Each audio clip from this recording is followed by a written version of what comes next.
بسم الله الرحمن الرحيم.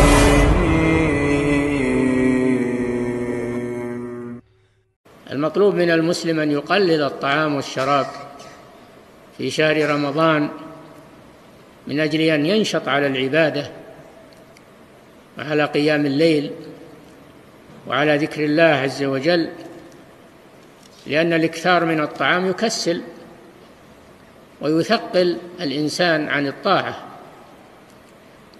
فلا تنبغي هذه المبالغات في شراء الكماليات المنوعة من الأطعمة والأشربة.